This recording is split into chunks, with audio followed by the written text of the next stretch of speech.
Кымбаттуу бир тууганым, сен ушуну бил, Аллах Таала аятында гыйбатты жамандап, гыйбат кылган адамды өлүк адамдын этин жегенге теңеген.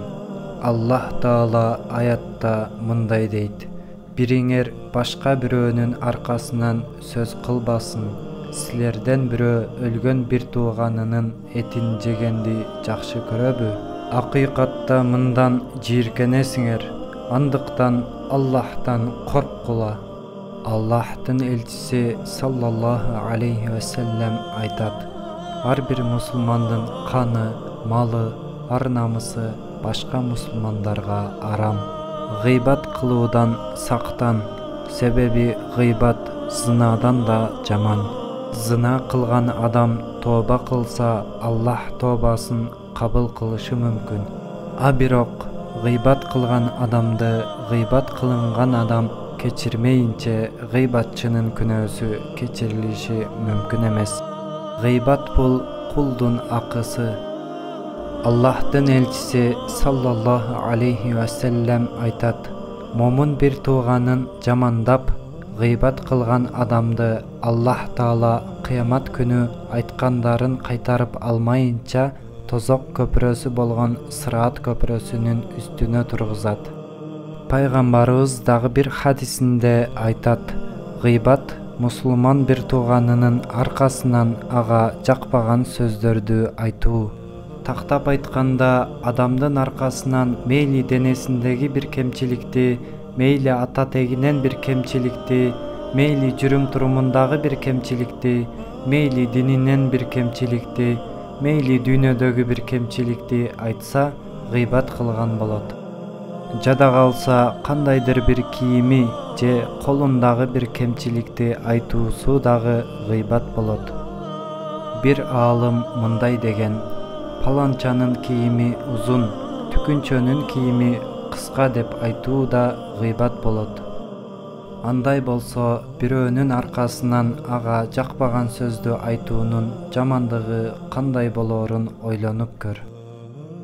Бир риваятта бою кыска болгон бир аял муктаждыгын айтып пайгамбарыбыздын үйүнө барат. Муктаждыгын айтып кеткенден соң Азирети Айша, Аллах андан ыраазы болсун, мындай дейт: бою мынча кыска. Ошондо пайгамбарыбыз саллаллаху алейхи вассалам: сен бул сөзүң менен гыйбат кылган болдуң дейт. Ошондой эле пайгамбарыбыз саллаллаху алейхи вассалам хадисинде мындай дейт: гыйбат кылуудан сактангыла, себеби анда 3 жамандык бар.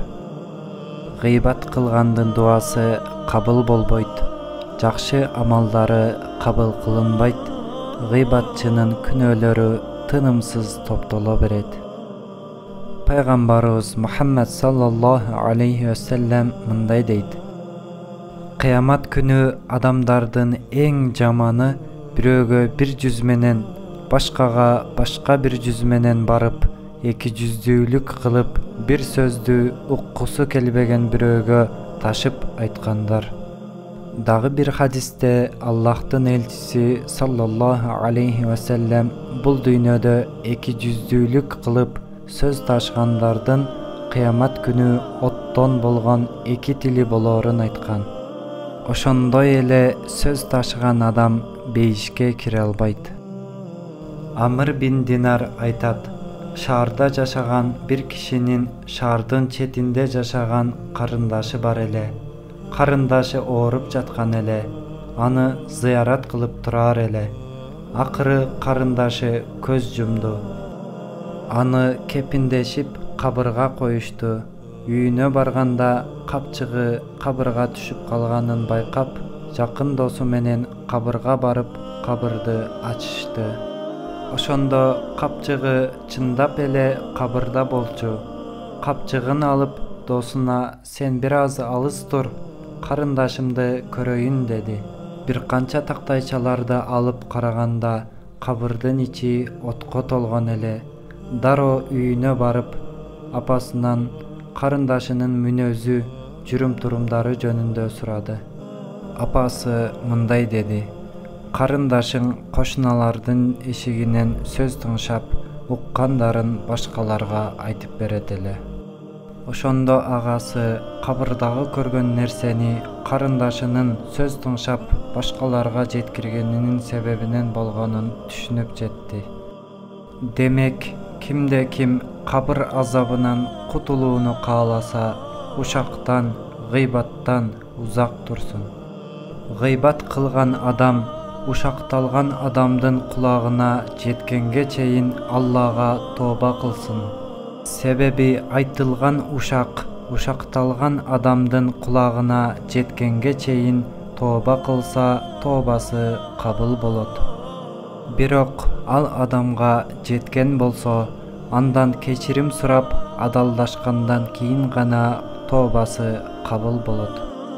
Зынада да абал дал ушундай. Башкача айтканда, үй бүлөлүү аял менен зына кылган эркек аялдын күйөөсү бул жөнүндө биле элек кезде тооба кылса, тообасы кабыл болот.